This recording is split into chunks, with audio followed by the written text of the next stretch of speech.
Oh mais cette conso de ouf! Non mais cette conso de ouf! Alors attention Alex, je suis sur une conso excellente. Ouais mais là, non mais là c'est vraiment pas mal quand même. Hein.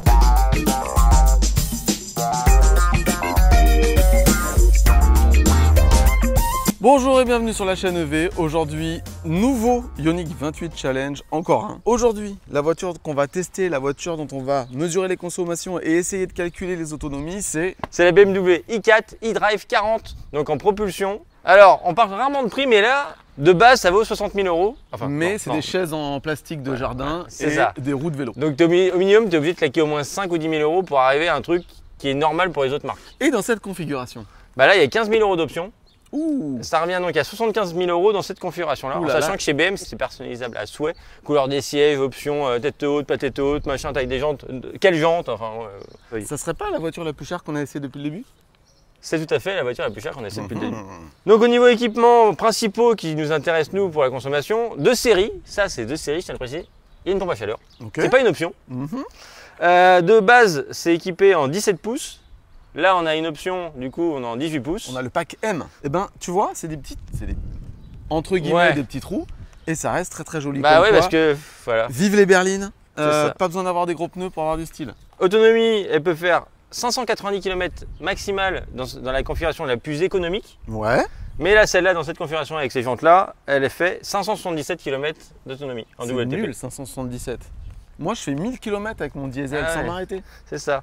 Au niveau batterie, elle est équipée d'une batterie de 83,9 kWh, dont 80,7 kWh sont utiles. Elle est donnée pour 340 chevaux, soit 250 kW, et en coupe 430 Nm. Ce qui lui permet de faire le 0 à 100 en 5 secondes 7. Pour comparaison, une Tesla Model 3 standard, c'est 5,6. Ioniq 5 AWD, c'est 5 secondes 2. Et en vitesse max, elle est donnée pour 190 km/h. Donc je pense que c'est une des pareil dans les valeurs hautes, mais bon, je pense que ceux qui achètent des BM, ils aiment aller sur les autobahns allemandes. Et si on leur dit tu brides à 160, ils vont faire la gueule. Et au niveau poids, avec un conducteur à bord, c'est 2125 kg. Et niveau recharge, donc le standard, elle a du 11 kW en courant alternatif. Et elle peut aller jusqu'à 210 kW sur le courant continu sur les bornes de recharge sur autoroute, ce qui est correct. On pourrait attendre mieux d'une voiture à ce prix-là, mais c'est très bien pour la catégorie quand même. Le Ioniq 28 Challenge, qu'est-ce que c'est? C'est simple, c'est un challenge d'efficience de voiture électrique. Donc on prend la voiture qu'on veut tester et on part sur un parcours avec notre Ioniq 28, toujours la Ioniq 28, toujours la même, elle est toujours là. Le trajet, il se compose d'une partie ville, une partie route, une partie autoroute. À la fin de chaque section, on relève les consommations et on calcule l'écart de consommation entre les deux véhicules en pourcentage. À la fin du trajet, on remet la voiture à charger à 100% et on calcule la différence entre ce que la voiture nous indique avoir consommé et ce que la borne nous indique avoir réinjecté dans la voiture pour la remettre à 100%. En sachant qu'on l'a bien mis à 100% au début du parcours. C'est la différence de conso avec la Ioniq plus l'écart à la recharge qui fait le classement général. Mais on le répète à chaque fois, c'est pas une comparaison directe entre la Ioniq qui est ici et cette voiture. C'est un véhicule témoin, il est là dans tous les tests et c'est le comparatif commun. Comme ça, on compare tous les véhicules qu'on teste avec le même point commun, donc ça fait, on peut faire un vrai classement. Allez, il y a une petite tradition ici, vous pouvez nous suivre sur Facebook et Instagram. Et sur Instagram, il y a une tradition, donc, c'est que je prenne Alex en photo devant la voiture, boum. Voilà, ça, je le poste tout de suite sur Instagram. Donc, si vous êtes abonné sur Instagram, vous êtes au courant tout de suite qu'on a fait l'essai. Parce que cet essai, on va peut-être le publier dans un mois ou deux. Du coup, vous êtes dégoûté longtemps avant les autres. Voilà. Parce que du coup, vous savez que ça va arriver, mais vous savez pas quand. Voilà, ouais, c'est vrai que c'est nul en fait. Ne vous abonnez pas sur Instagram. Donc, qui va conduire quoi? Bah, c'est simple. Alex, tu as déjà fait 750 km avec pour revenir du salon Remove. Vous avez déjà vu la vidéo, on l'a déjà publiée sur le site. Si vous ne l'avez pas vue, eh ben, c'est dans nos vidéos. Donc, c'est toi qui vas la conduire et moi, bah, je prends ma bibiche, ma petite Ioniq. Voilà. Vite. Allez, c'est parti. Ah non, je suis déjà du bon côté. Ce n'est pas une voiture anglaise. Le parcours urbain, c'est environ 17 km dans les rues de la Teste de Buch et d'Arcachon en Gironde. Le dénivelé y est très faible et la vitesse moyenne est comprise entre 25 et 35 km/h selon les conditions de circulation. Bon voilà, donc là, on a remis le trip à 0. On est à 0 km parcouru. Pour la régène, du coup, ce sera ici, on va se mettre en mode B. Donc en fait, on tirera le levier pour le passer sur D, puis on le passera sur B pour le mettre en break. On peut le voir ici, hop, break. Au niveau de la température, on va mettre 22 degrés en auto. Et pour la température extérieure, bah là, elle n'est pas affichée, mais on est aux alentours des 25 degrés. Allez, je passe devant parce que vu qu'Arcachon est fermé aux voitures, on va prendre un autre chemin. Très bien. Donc il fait un peu chaud là, hein. On est à 25 degrés, on est à la limite, en espérant que ça redescende un petit peu. Bon alors, on est en ville. En ville, ce qui nous intéresse, c'est la régène. On veut savoir comment elle se comporte. Vas-y, explique-nous. Bon, bah déjà à 100%, j'ai de la régène. Et j'ai pas de message qui m'affiche comme quoi j'aurai une régène limitée ou quoi que ce soit. Donc ça, déjà, c'est un bon point. C'est-à-dire qu'on a un comportement identique à 100% ou après. Par contre, on a plusieurs réglages de régène sur cette voiture. Soit on se met en mode break, donc on a le levier sur B. Donc en fait, on tire une fois le levier en arrière et après on le pousse sur le côté. Donc il reste enclenché sur le côté tout le temps. On a le mode drive où là on peut régler dans le menu différents modes de régène, soit adaptive ou adaptative plutôt, qui correspond au mode auto qui est sur certaines voitures, qui permet que voilà, selon s'il y a une voiture devant, selon la vitesse à laquelle on roule, il va mettre plus ou moins de freins régénératifs, mais automatiquement. C'est lui qui va adapter en fonction de la circulation. Un mode que d'ailleurs moi j'apprécie pas plus que ça. Après, on peut le mettre en mode faible, moyen ou fort. Et là, du coup, c'est permanent. Une fois qu'on l'a mis, c'est lié à notre profil. Donc ça, comme si on mettait en mode 3 sur une Ioniq et ça reste en mode 3 tout le temps, quoi. Ou mode 2 ou mode 1. Pareil, donc identique. Par contre, quand on utilise ce mode-là en mode D, même si on met le mode max élevé, on ne va pas avoir de e-pédale. On ne peut pas aller jusqu'à l'arrêt complet. Et du coup, si on met le levier en mode B, là, cette fois, on a le régène max. Alors d'ailleurs, peu importe ce qu'on a réglé dans le menu, parce que là, dans tous les cas, on est en régène max. Et en plus, ça va jusqu'à l'arrêt complet. Ok, mais tu peux pas passer d'un mode de régène 2 à un mode de régène 0 ou 1 via des palettes. Il faut obligatoirement jouer dans le menu. Ah, faut aller dans le menu et en plus, il faut le retrouver. Je t'avouerai que le menu est assez, je vais pas dire fouillis, mais voilà, juste pour reset le compteur, j'ai passé bien 10 minutes à le retrouver. J'ai fini par passer par le moteur de recherche pour taper Réuni pour trouver le... où ça se trouvait. Alors, toi, tu dirais pas fouillis, mais moi, je dirais fouillis. Hein. J'ai même gros bordel entre nous, franchement. Oui, c'est pas super pratique à utiliser. Donc tu as besoin de passer à côté de plein de choses en fait. Parce que tu te dis, ça se trouve, ça je l'ai pas vu, ça je l'ai pas vu. Bon. Par contre, le seul petit défaut limite du e-pédale, c'est que ça oblige à mettre en drive et pousser le levier sur le côté. Mais bon, je trouve que ça se fait quand même assez facilement. Limite, on pourrait très bien se dire, en drive, je me mets en régène faible pour être presque roue libre. Du coup, si j'ai envie de... Tu vois, je peux changer de mode comme ça aussi, tu vois. Je peux me dire, tiens, je passe en drive et je suis en faible. Et quand je mets en break, je suis en fort, tu vois. Donc en 2 secondes, je peux passer l'un à l'autre. Ok, et sinon, niveau puissance de la régène, c'est agréable, c'est faible? Je dirais que c'est dans ce qui se fait de bien. Dans les, toi, c'est équivalent, je dirais, à peu près à ce qu'il y a sur la Tesla, et Ioniq 5, toutes les voitures qui ont une bonne régène. Donc là, on le confirmera avec le test de régène, mais je pense que c'est des trucs qui tournent entre 120 et 140 mètres, le 80 à 0, c'est bien, quoi. Ouais. Après, je crois que c'est toi qui l'as remarqué, c'est plus le déclenchement de la régène qui est un peu différent par rapport à la Tesla, par exemple, où là, dès qu'on lâche, elle est tout de suite là. Elle n'arrive pas progressivement. Ouais, ça fait un petit à-coup, quoi. Ouais, c'est qu'il faut un peu plus apprivoiser la voiture pour arrêter de les faire. D'ailleurs, on a vu qu'il y avait des voitures avec lesquelles on pouvait appuyer tout doucement sur la pédale et faire rouler la voiture à 1 km/h en gros. C'est-à-dire que c'était hyper simple de faire des manœuvres en mode one pédale. Est-ce que c'est le cas sur la BM? C'est un peu le même problème que sur ma Ioniq 5. Quand je suis en mode e-pédale, si j'appuie un petit peu, elle a tendance à bondir la voiture plutôt qu'avancer vraiment au pas.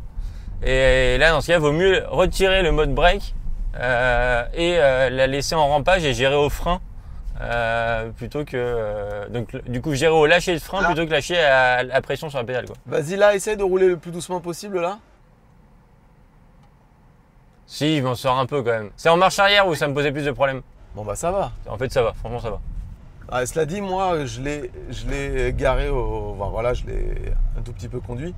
Je trouve que c'est quand même moins doux que la XC40 par exemple, où c'était vraiment hyper simple de doser, tu vois. Après, ça reste complètement, voilà. Non, au final, c'est beaucoup plus précis que ce que j'ai sur la Ioniq 5 en mode e-pédale. Bon, et là, on est sur une route un peu daubeuse, là, au niveau du confort, t'es comment? Bah, ça reste, ouais, ça secoue un petit peu, mais on est quand même dans du premium avec des bons sièges. C'est quand même une voiture basse, donc on sent la route, hein. C'est pas, enfin, on est bien, mais c'est pas comment dire. Mais t'aimes bien, toi, quand c'est tape-cul? Ouais, je sais pas si c'est dans le second sens qu'il faut le prendre, mais dans le premier sens, oui, j'aime bien dans les voitures, c'est un peu ferme et que... Tu sais très bien dans quel sens, je le disais. Alors, une petite explication. Aujourd'hui, à partir de maintenant, en gros, Arcachon a rendu son centre-ville piéton. Donc on va faire un autre chemin urbain. Mais c'est pas très grave encore une fois parce que le principal c'est qu'on fasse rouler les deux voitures dans le même environnement au même moment à la même vitesse. On aura de toute façon le même pourcentage d'écart quoi qu'il arrive. C'est tout l'intérêt de ce protocole qui permet justement, même en cas de variation, de rester viable. Par contre moi je suis un petit peu là, je suis à 27 degrés donc il faudra peut-être mettre quand même un petit picto soleil sur le classement. Donc on a parlé un petit peu de l'écran où les menus étaient un peu fouillis, mais bon voilà, c'est quand même une belle dalle. Tu as une dalle à droite, multimédia, réglage et tout, et une dalle devant le volant pour les informations principales. Et tu as aussi, ouais, j'ai en option, alors c'est en option ça par contre, le tête haute, qui pour moi, enfin je l'ai déjà dit plusieurs fois dans d'autres vidéos, depuis que j'y ai goûté, je pense que je pourrais plus avoir une voiture qui n'a pas cette option. Tellement c'est agréable et surtout sécurisant de rouler et d'avoir en permanence au milieu de la route, donc dans le champ de vision, la vitesse, les panneaux, potentiellement les indications de direction pour le GPS. Moi, c'est surtout là où j'ai été bluffé, et surtout par rapport à ma Tesla, c'est d'avoir le GPS en tête haute. Et là, c'est vrai que ça apporte un truc vraiment de dingue, à savoir que tu n'es pas obligé de passer de l'écran à la vue, de l'écran à la route, je veux dire, pour suivre ton itinéraire. Là, tu conduis, tu es concentré sur la route parce que quand tu es au GPS, c'est justement généralement des endroits que tu connais pas.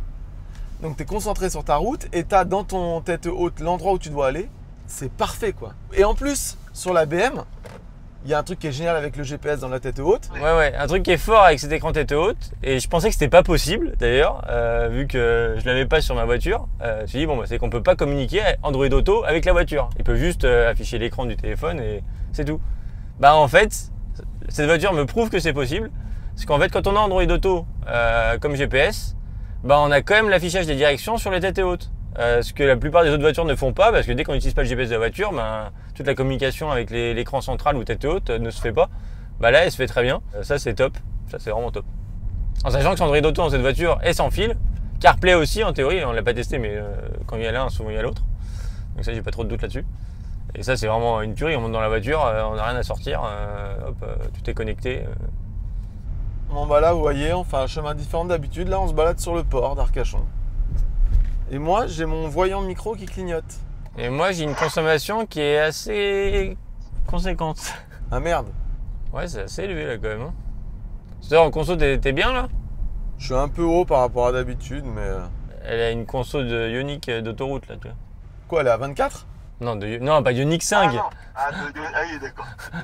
Ah non. Qu'est-ce que tu penses du coup pour le prix du tableau de bord et de la présentation générale de la voiture? Niveau présentation, c'est beau. Enfin, j'ai rien à dire là. On est dans une BM quoi. Les plastiques au coude et tout, c'est comment? Non, c'est moussé au niveau du coude. C'est bien. Enfin, moi, je trouve ça très bien. Quoi, t'as des trucs à reprocher? Non, pas du tout. Moi, je trouve que l'intérieur, il a une chaleur. Ça sent le... Je vais pas dire le luxe, mais un petit peu quand même. En tout cas, ça sent le bon goût. Les petits sièges marrons, les... Putain... J'ai cru que tu me cherchais pour au final me faire dire que... Fallait dire qu'il y a des trucs qui sont pourris, alors que je trouve que c'est ultra bien, quoi. Bon, ouais, c'est ultra bien, j'ai rien à reprocher à l'intérieur. Hein, C'est très très beau. Hein. Après, c'est des affaires de goût. C'est tout l'intérêt de BMW qui permet de personnaliser sa voiture. C'est ça que je trouve que le talent de BMW avec cette voiture, c'est que je me sens dans une BMW, pourtant je me sens dans un air plus moderne, et même dans le feeling de conduite, ça a l'âme d'une BMW en fait, même si c'est électrique. Et ouais, on montrera sûrement plus tard dans la vidéo le bruit moteur artificiel qui a été fait, qui certains disent ça sert à rien les bruits moteurs sur les voitures électriques. Je suis plutôt d'accord quand c'est très mal fait, mais quand c'est bien fait comme dans cette voiture, c'est juste jouissif. Bon, c'est un pouce au crime par contre, mais par contre c'est une tuerie. Et même, oui, même sur le comportement de la voiture, quand on accélère un peu avec la voiture, on sent le train arrière qui travaille un peu, mais comme on pourrait avoir dans une BM essence en fait. Malheureusement, vu que tu as la structure d'une BM, bah à l'arrière, tu as un tunnel central qui, sur une voiture électrique, n'est pas censé servir à quelque chose. Et du coup, si tu mets 3 enfants derrière, bah il y a celui du milieu et il a les pieds sur le tunnel de transmission, quoi. Bon, allez, moi je regarde ma conso. Et ben, je suis assez haut. Bah, moi aussi. Mais bon, la voiture, elle pèse quand même près de 2 tonnes 2. faut les emmener à chaque accélération pour la déplacer en même temps. Vraiment, c'est pas une des plus hautes consos qu'on aurait faites en ville avec une voiture. Non. Ah, je sais pas, c'est quoi pour toi le plus haut en ville qu'on ait fait? Bah, un 15 quoi. Ouais, donc c'est bien ça. Oui. Merde. Par contre, ce qui est bizarre, c'est que tu vois, à chaque fois je trouve ça naze d'avoir un levier de vitesse au milieu, enfin les boutons ou des trucs au milieu, c'est plus pratique d'avoir ça au volant, vu qu'à autant libérer la place centrale. Et pareil là, dans la BM, le levier il est pile en face, t'es bien posé, du coup tu laisses ta main dessus tout le temps. Comme si t'allais passer des rapports en fait, alors que t'as ta main dessus mais ça sert à rien en fait. Mais je sais pas, ça a une sensation, t'as l'impression de faire un peu corps avec la voiture, comme une voiture de sport quoi. Bon. Bah on finit notre parcours de ville, mais on arrive par une bretelle différente. Normalement on arrive par la droite ici. Mais du coup on va aller en face là et on va se garer pour relever les consos. Tac tac tac. Ce que oui c'est un peu con, c'est quand je vais m'arrêter, voilà. C'est très con. À l'arrêt, le truc s'arrête. Bon là comme ça pour vous expliquer, c'est que je vais te prendre la photo en roulant. Parce que si je la prends à l'arrêt, en fait à l'arrêt il y a juste la jauge qui me dit ce que je consomme en instantané en kilowattheure.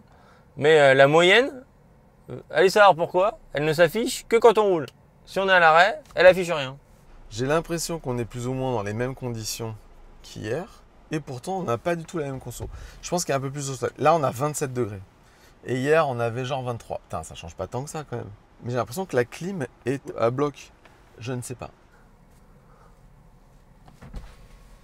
Je savais que je perdrais sur ce coup-là parce que j'ai vu qu'elle était très très lente. Moi je vais faire que comme ça pour garder de la fraîcheur dans ma voiture. Ouais. Ça va? Ouais, surtout que j'aurais préféré ne pas l'ouvrir entièrement pour pas qu'on voit qu'il y a cette vitre qui dépasse là. Je trouve ça abusé. J'avais critiqué la 208 avec ça, comme quand même chez BM, ils savent pas faire des portes qui sont pas suffisamment grandes pour encaisser la vitre. J'aimerais bien qu'on fasse notre petit test d'habitude. Tu peux nous ouvrir la vitre arrière s'il te plaît? T'es sûr? Et voilà. Et juste, non mais c'est vrai que j'avais pas fait gaffe à ce détail aussi important. Là, la Ioniq, elle s'ouvre entièrement à l'avant. Elle s'ouvre entièrement à l'avant évidemment. Et à l'arrière, attends, tu le fais? Allez, attends, je le montre.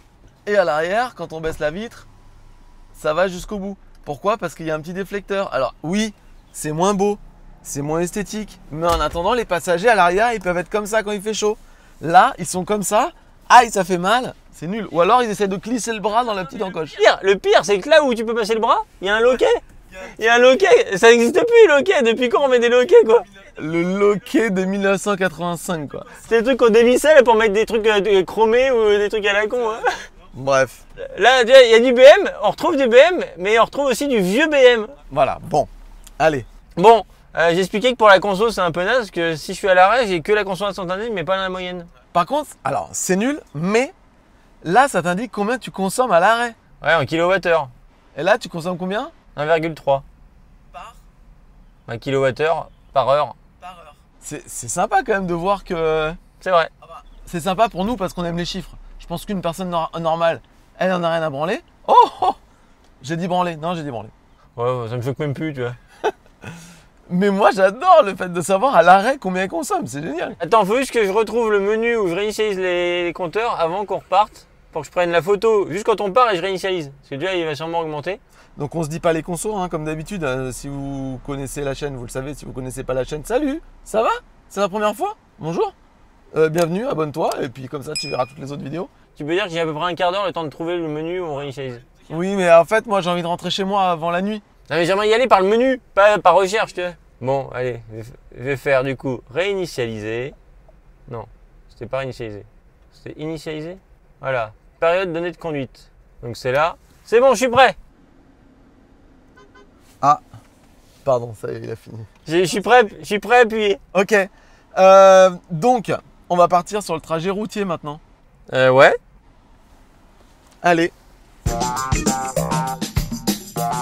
Le parcours routier, c'est 25 km, composé en grande partie de départemental à 80 km/h avec quelques ronds-points. Là encore, quasiment aucun dénivelé, la vitesse moyenne varie entre 65 et 70 km/h. Super, le micro s'est arrêté, il faut qu'on recommence. Donc on part sur la route. Donc juste comme ça, il avait gagné au Shifumi, donc vous l'avez pas vu. Alors attends, je précise, le Shifumi, c'est pour savoir qui part en premier sur la route, ce qui n'a aucun intérêt particulier, mais c'est quand même un combat. C'est ça. Donc il avait gagné, mais vu qu'on l'a pas enregistré, bah faut le refaire. Donc j'ai peut-être une chance de gagner finalement. Allez, Shifumi. T'as fait un signe nazi sur YouTube. On t'a vu. Shifumi.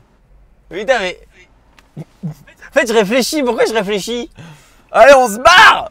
Allez, on est sur la route. Alors, Sur la route, de quoi on parle? Évidemment, du régulateur de vitesse. Alors moi, je suis calé à 80. Donc je suppose que tu as un régulateur de vitesse. Je suppose qu'il est adaptatif. Maintenant, est-ce qu'il est un peu Tout à fait. intelligent? Pour les ronds-points, on l'a pas encore complètement testé.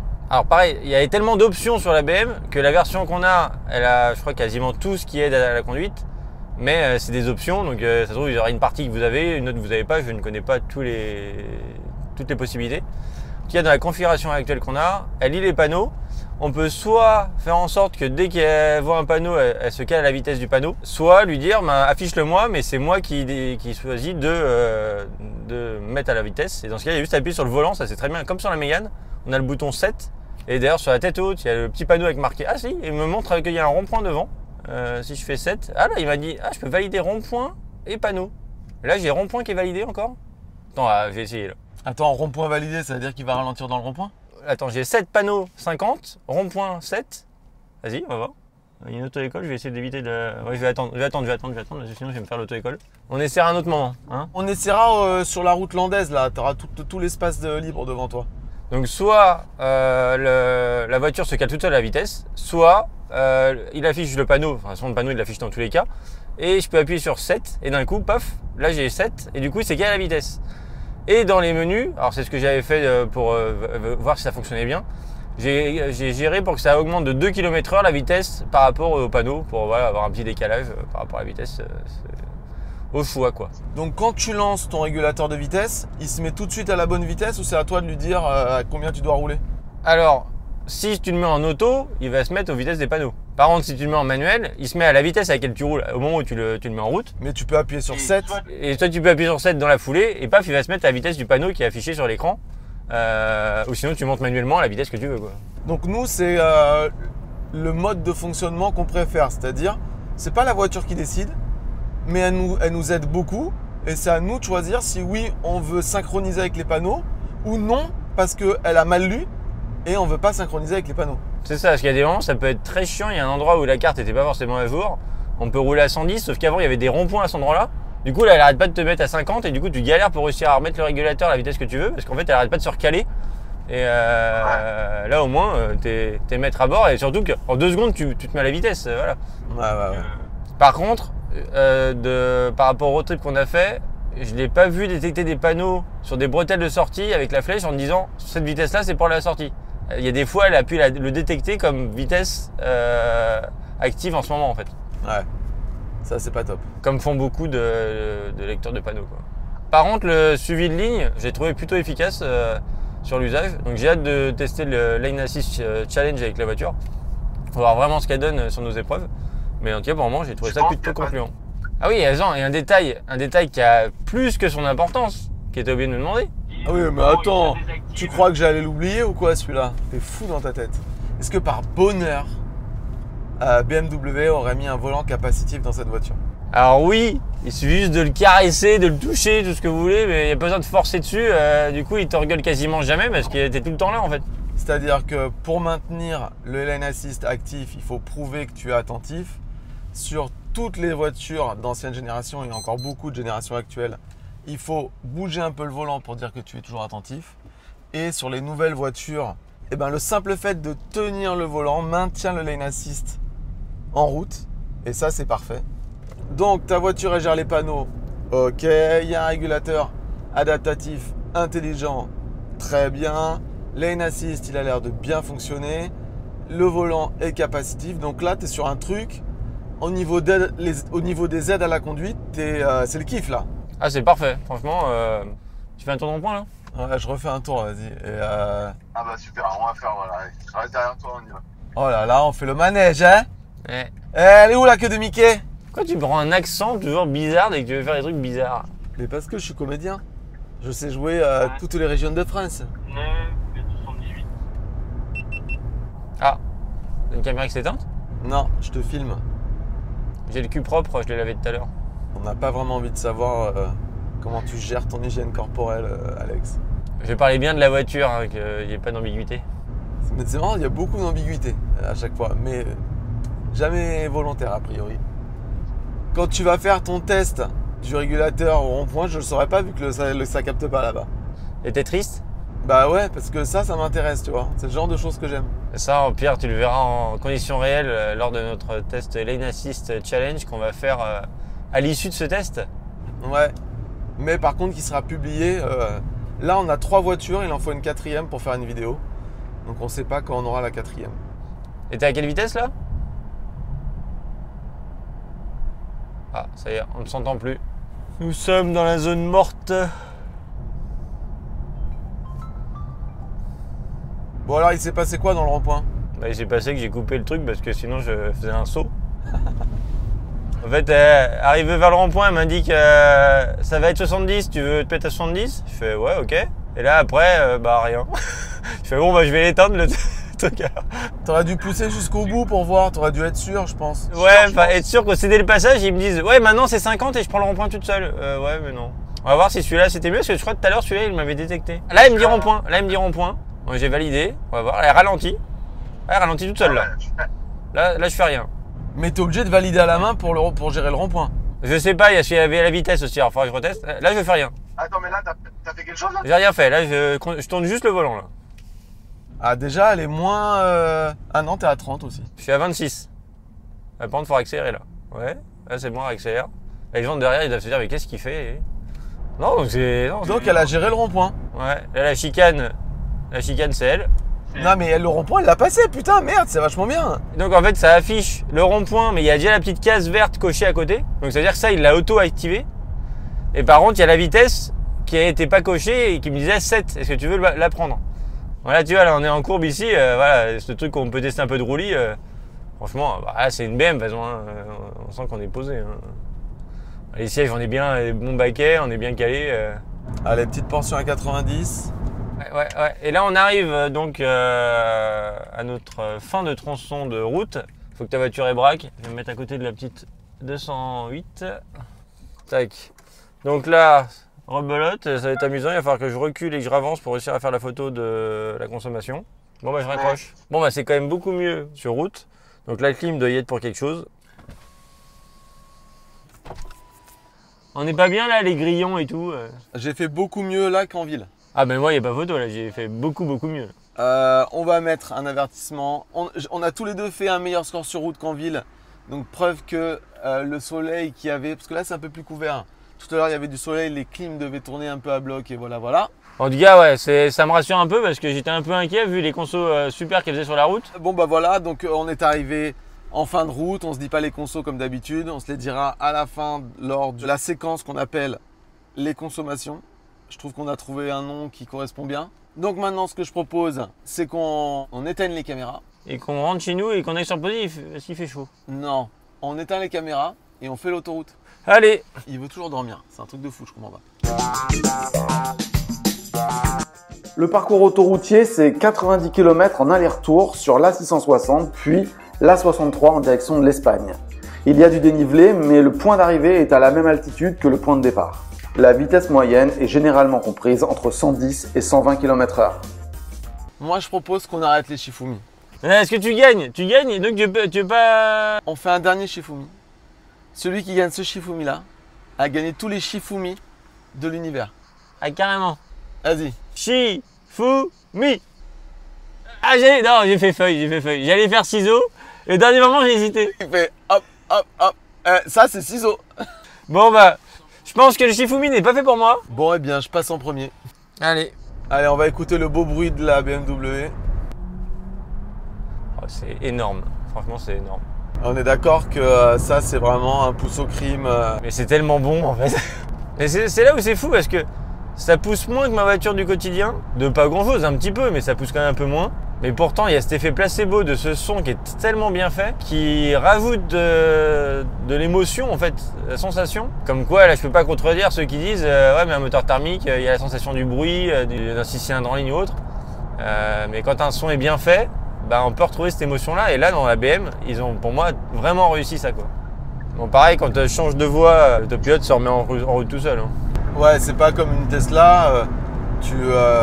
Quand tu es en mode lane assist, tu changes de voie, il se déconnecte. Quand tu te remets dans la voie d'à côté, il se reconnecte. Bah là, en fait, tu vois même clairement, dès que tu mets le clignotant, le petit volant vert passe grisé direct. Ouais, normal.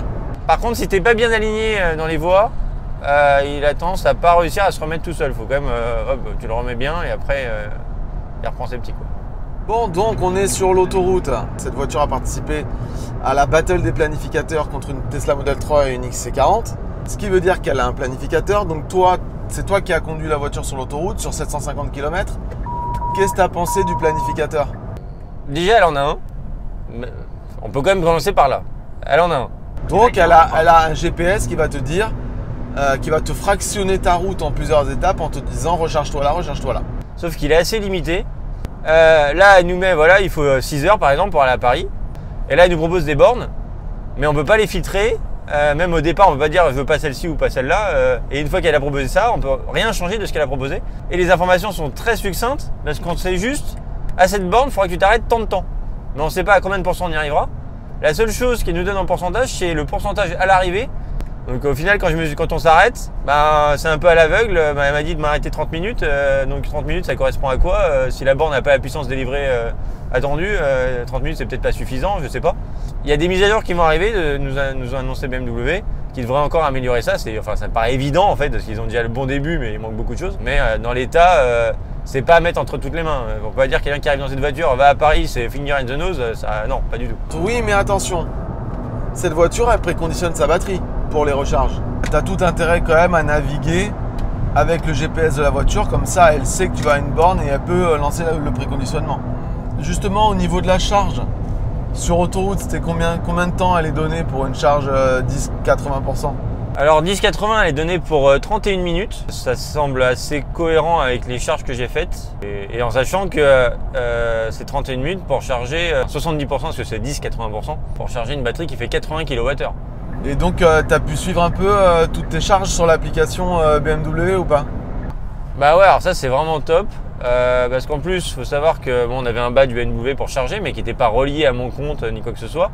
J'ai juste relié l'application qu'on installe sur son téléphone et après directement depuis la voiture avec le numéro de série, on peut valider avec les écrans. Donc il n'y a pas besoin d'être propriétaire de la voiture avec un abonnement ou quelque chose comme ça. C'est n'importe qui a l'appli et qui a accès à la voiture peut inscrire l'appli avec la voiture et du coup créer son profil.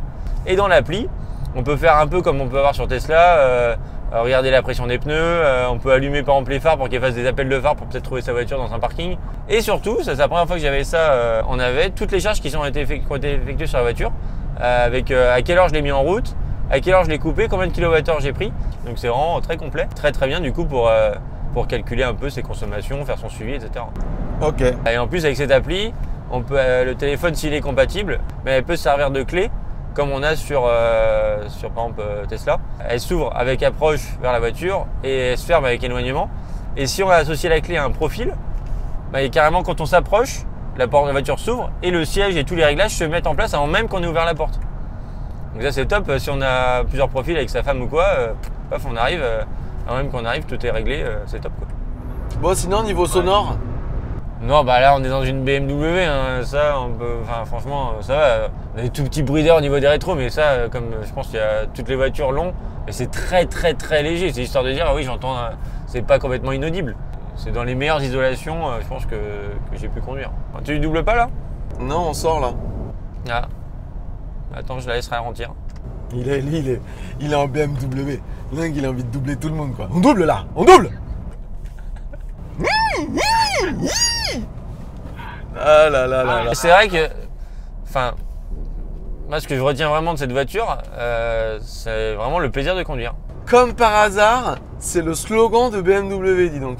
Ouais, mais là ça se reflète complètement. Bah, je sais pas, regarde, tous ceux qui sont montés dedans, qui l'ont essayé, bah tous ont eu plaisir à la conduire. Il y a eu quelque chose, il y a eu une émotion qui s'est passée quoi. Bon ça y est, t'as fini de parler là, il y a un truc important là, on vient de sortir de l'autoroute, on fait demi-tour. Je voulais le placer, je me disais mais quand est-ce qu'il va arrêter? C'est pas possible. Donc qu'est-ce qui se passe? Tu vas me doubler? Je retire le ESP pour passer en drift. Hop, ESP retiré. Ils vont être contents BMW France quand ils vont voir ça. Et tu surconsommes là, délinquant. En fait, si vous voulez rouler vraiment cool, ne prenez pas l'option Iconic Sound à 250 €. Si t'as envie de rouler cool, ne prends pas une BMW i4, hein, je pense, hein, tout simplement. Ouais, c'est vrai, c'est vrai. Parce que même sans le son, Oui, ah oui, c'est ça qu'on n'a pas précisé aussi. Comment elle se comporte quand on accélère, qui apporte aussi un plus au niveau sensationnel ou émotionnel. C'est que toutes les voitures électriques qu'on essaye, ou qu'on a conduit jusqu'à maintenant, quand on met le pied sur l'accélérateur, ça part tout de suite. Bah là, BMW, je sais pas, ils ont fait un choix qui est un peu différent dans la réaction. C'est que c'est pour ceux qui connaissent un peu les turbos, ça va peut-être leur parler, comme s'il y avait du lag. En gros, on appuie, et il se passe un fragment de seconde, et là, d'un coup, toute la puissance arrive, et du coup, on a un effet catapulte. Et pourtant, l'accélération est la même. On avait fait même un test non filmé de comparaison avec la Model 3. Et l'accélération est la même. Il n'y a pas de différence. Et pourtant, au niveau émotionnel dans la voiture, on a l'impression qu'on a été plus poussé en avant en fait. Alex, il faut que tu testes le régulateur de vitesse quand tu es calé à une vitesse inférieure à ta vitesse, que tu mets le clignotant. Est-ce qu'elle accélère ou est-ce que tu es obligé de mettre le pied dedans pour avoir une vitesse convenable? Je suis là je suis calé à 110. Ouais, mais je mets le clignotant. Elle accélère, là je fais rien. Donc non, c'est très bien. J'ai pas touché à l'accélérateur et l'accélération était conforme à ce que j'aurais pu faire moi naturellement. Bon, peut-être que je commence à réfléchir aux 3 bien et 3 pas bien. Ouais. Donc là, bientôt dans la vidéo, je vais demander à Alex quelles sont les 3 choses qu'il aime sur la voiture et les 3 choses qu'il n'aime pas. Et sincèrement, cet exercice-là, il est compliqué. On a toujours du mal à tout synthétiser. Donc, on se laisse un petit moment avant pour réfléchir et pour vraiment trouver les meilleurs trucs. Et donc, pendant ces quelques minutes de réflexion, il faut absolument être dans un silence, pouvoir se concentrer et vraiment ne pas être embêté par des bruits extérieurs, des gens qui parlent sans arrêt et qui pourraient faire que tu ne trouves pas les points. Il pourrait faire que... Hein? Non, j'étais en train de montrer, je me mettais une balle dans la tête. Bon allez, on sort de l'autoroute qui nous a amené à Bordeaux, on retourne sur le bassin d'Arcachon. Et ça veut dire que le trajet autoroutier est bientôt terminé. Et donc on va demander à Alex, quels sont les 3 points que tu aimes le plus dans cette voiture? Le point numéro 1, c'est le plaisir de conduire. Le deuxième point, je dirais quand même la conso par rapport à la taille de la voiture, le poids de la voiture, la capacité de batterie qu'elle a. Par rapport à ce que j'ai déjà fait sur autoroute avec les 750 km, plus là ce que j'ai comme conso à l'écran que vous voyez pas, mais là c'est vraiment une très bonne conso pour l'autoroute. Ça c'est quand même un gros point fort. Et troisième point, alors là c'est le tête haute. Mais en plus celui-là il est particulièrement efficace parce que avec le GPS il communique super bien avec l'affichage de la carte juste sur l'intersection qu'on va croiser avec la petite flèche. C'est super clair pour savoir où on veut aller. Et en plus j'ai pas tout passé, mais quand on fait dans les menus, parfois il y a des petites options qu'on voit directement sur le tête haute. Enfin c'est très très bien fait. Et ensuite les 3 choses que tu détestes. Et je rajoute juste un 4e point. Souvent on en fait 3, mais un petit 4e point qu'on a déjà parlé, c'est vraiment le luxe et la finition et la qualité de la voiture. C'est une BMW quoi. Ok, allez, les 3 points que t'aimes pas trop dans cette voiture. Le point numéro 1, c'est l'infodivertissement. Pour moi, c'est trop compliqué. Et le GPS, enfin le planificateur, qui est là, qui a le mérite d'exister, mais qui dans l'état est au final quasiment inexploitable. Donc voilà, pour moi, premier point négatif. Deuxième point négatif, elle charge en 31 minutes. Les meilleurs aujourd'hui font des charges de 10-80% en 18 minutes, comme le V6, la Ioniq 5 avec leur plafond de 800 volts. Là, 31 minutes, c'est un peu long par rapport à une voiture premium à ce prix-là. Et le troisième point, voilà, il y a énormément d'options, dont une bonne partie d'options qui en fait devraient être de série. Je pense que personne n'achète la voiture sans prendre ces options-là. Je pense que personne s'en sort pour moins de 65 ou 70 000 euros s'il achète la voiture. Bon, nous arrivons au Tech, le Tech, terminus de ce trajet autoroutier. Oh mais cette conso de ouf! Non mais cette conso de ouf! Alors attention Alex, je suis sur une conso excellente. Ouais mais là, non mais là c'est vraiment pas mal quand même. Hein. Allez, on sort. Comme d'hab, on se dit pas les consos. On se les dit dans 5 minutes dans la vidéo. On va se mettre sur notre petit parking de d'habitude. Et dire qu'avant on se foutait dans la terre là-bas alors que là c'est tellement bien. C'est ouf qu'on n'ait pas vu ça en fait. Attends, je vais faire une photo là au cas où j'arrive pas à la faire en m'arrêtant.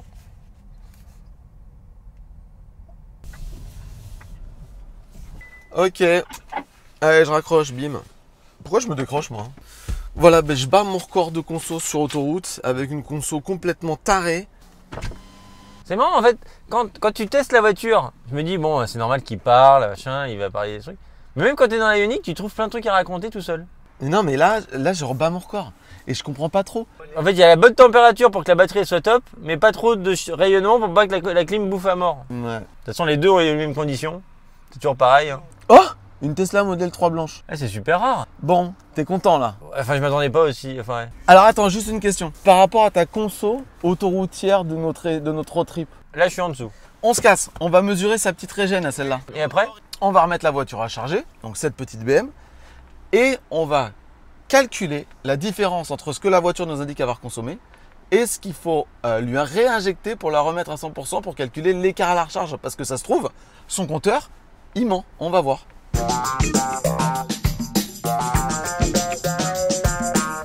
Donc là, je le rappelle, parce que je le dis à chaque fois, et peut-être que c'est chiant, mais en même temps, il y a des gens qui découvrent la chaîne, donc peut-être que les gens ne savent pas. Ici, on fait des tests de régène. C'est une longue ligne droite dans une zone industrielle, il n'y a personne. On monte à 80 au régulateur de vitesse. Quand il passe devant moi, il coupe le régulateur de vitesse. Et la voiture, avec la régène, va s'arrêter. Et on va mesurer combien de mètres va mettre pour s'arrêter. Ça donne une idée de la force de régène. Voilà.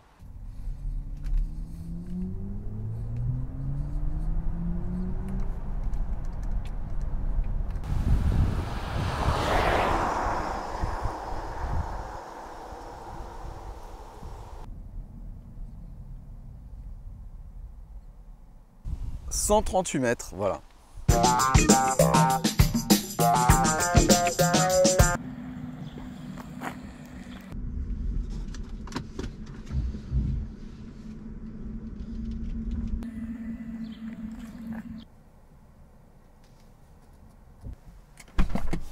Donc là, d'ailleurs, quand on sort de la voiture s'éteint toute seule.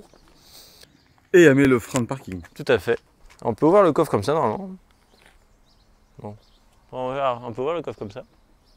Pour la recharge, on peut ouvrir le casque. On va l'ouvrir à la main, non? Qu'est-ce que t'en penses? Bon, pour la recharge, le coffre, on l'ouvre comme ça. Voilà. Ah ouais, ça marche bien. Hein. Pour la trappe, c'est pas électrique. Il suffit d'appuyer dessus. Et là, ça, j'aime beaucoup par exemple ce système.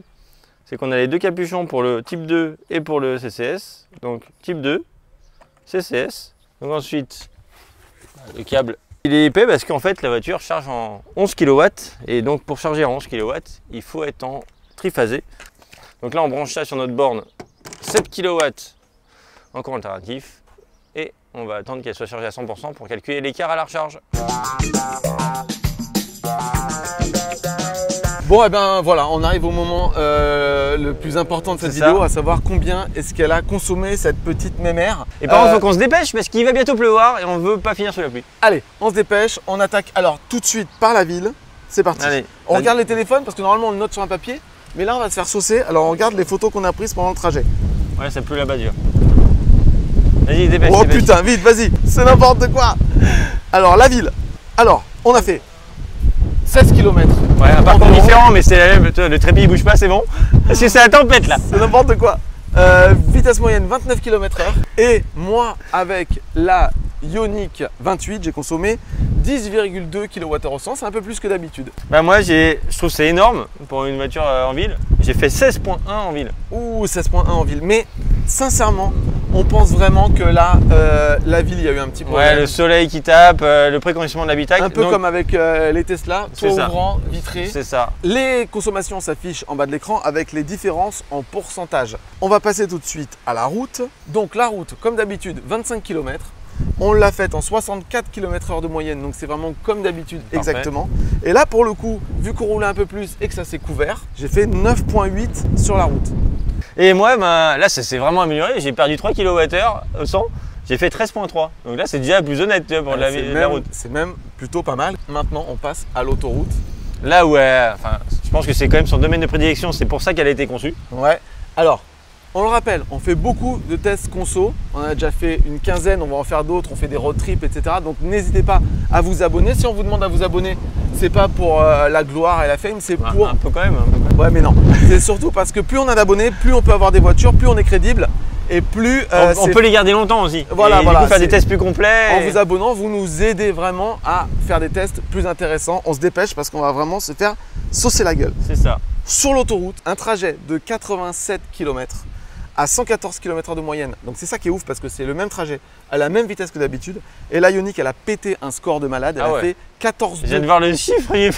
14,2 kWh au 100, donc c'est énorme. Donc là, on était sur l'autoroute dans les conditions idéales pour une voiture électrique. Bah je trouve pareil pour le gabarit, elle a fait 17,3. C'est énorme.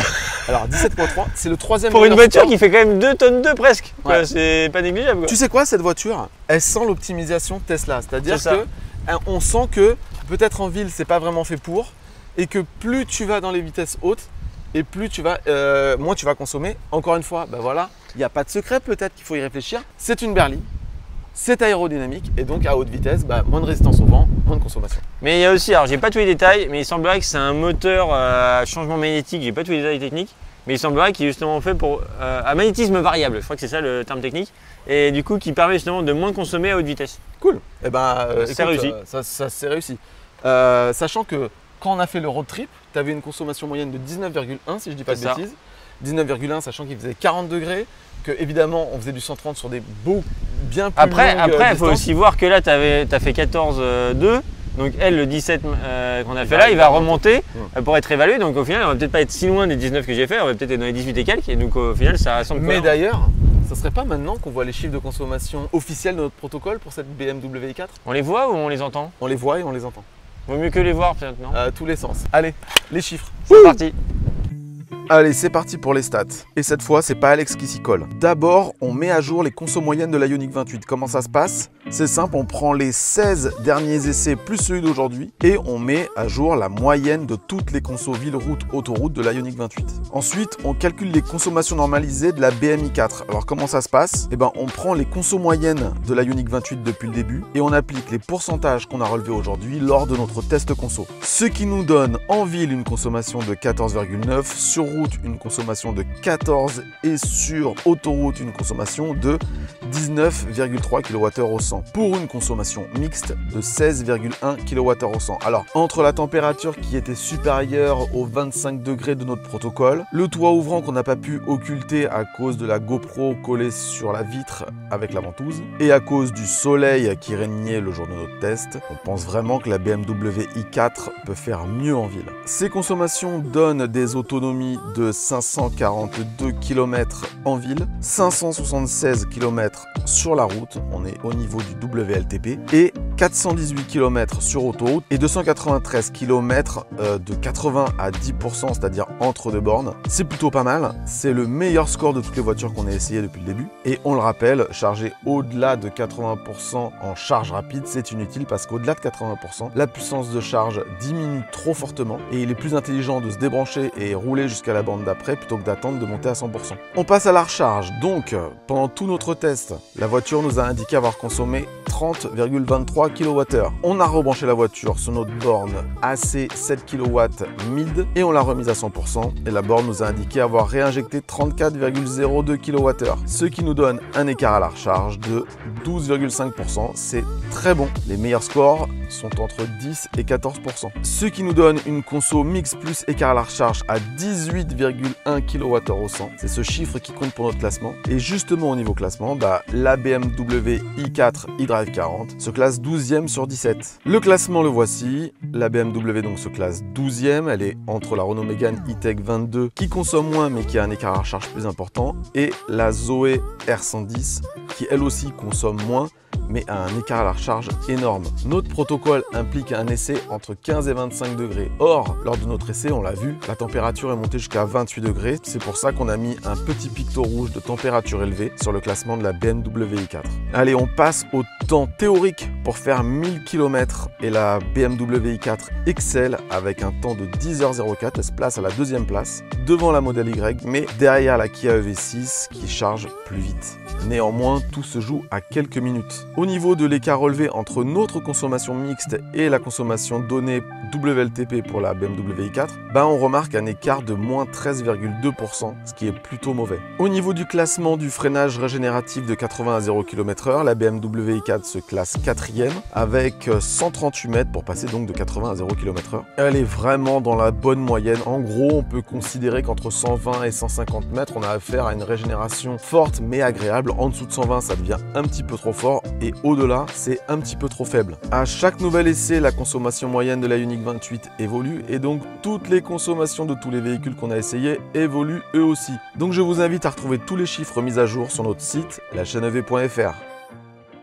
Bon et bien voilà, j'espère que cette vidéo vous a plu. Si elle vous a plu, n'oubliez pas, un petit like. Et pensez à vous abonner, activer la cloche et retrouvez-nous sur Insta, Facebook. Vous pouvez retrouver sur notre site tous ces résultats. Et également sur la page d'accueil, en bas de la page d'accueil, vous pouvez retrouver le classement des véhicules les plus attendus sur la chaîne et vous pouvez voter pour celles que vous attendez vous le plus. Et nous, on fait en sorte, autant que possible, de les faire dans cet endroit-là ou en fonction des priorités des véhicules qu'on peut avoir pour un besoin, etc. Si vous avez une BMW i4, vous avez de la chance parce que c'est pour ça, l'instant, il n'y en a pas beaucoup et que vous avez des consommations comme les nôtres ou différentes, plus ou moins, franchement, mettez vos consos en commentaire parce que ça va aider les autres quand ils vont lire vos commentaires à ajuster, à affiner leurs futures autonomies, etc. Si vous avez une M50, parce que je ne sais pas si on va la tester un jour, n'hésitez pas à poster aussi vos consommations. Voilà, Alex a beaucoup aimé cette voiture, il est déjà en train d'appeler Sofinco pour s'arranger. Un crédit sur 20 ans, je pense que ça peut passer. Un crédit sur 250 ans.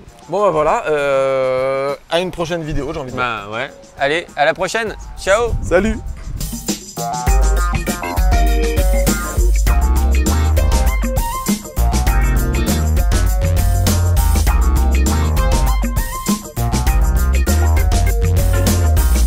Alex, quand même, il faut savoir qu'il venait d'une Ioniq 28 et maintenant son seul plaisir c'est d'enfumer toutes les bagnoles sur l'autoroute. C'est mal.